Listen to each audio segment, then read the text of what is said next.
All right, I had a question about this participation activity, how it works, so let's get started.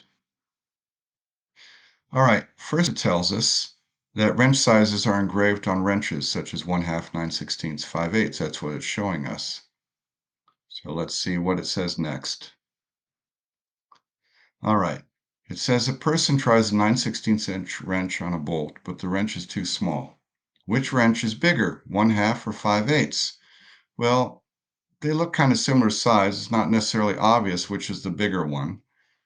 And if I look at the numbers, it's hard to compare the numbers because I have 1/2, 9/16, 5/8. Which is the biggest, which is the smallest? We're comparing apples with oranges. So let's compare them to a common denominator. That makes it much easier. It tells us to convert each to sixteenths. That's good because I can't convert 9/16 to halves because I could divide 16 by 8, and that give me 2 down here, but 9/8 is not an integer, so it's hard to write as a fraction. Same goes for 5/8.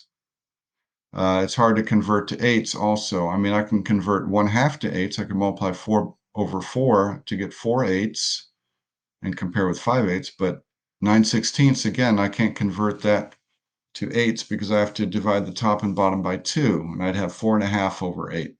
Okay, so let's do sixteenths. How do we convert to sixteenths? To get to sixteenths, I have to multiply the 2 and the 1/2 by 8.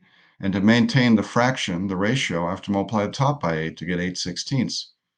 Let's just check that out. A decimal is just another way to write a fraction. So 1/2 is 1 divided by 2, which is 0.5.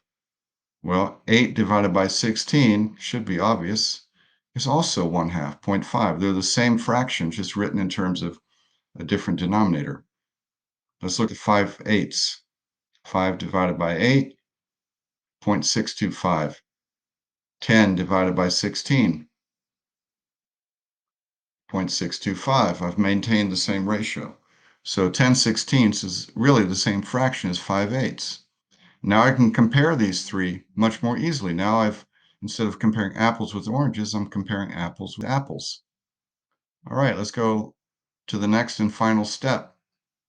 It tells me, now that I look at these fractions, they all have a common denominator. It's easy to see which is the biggest. 10 is bigger than 9.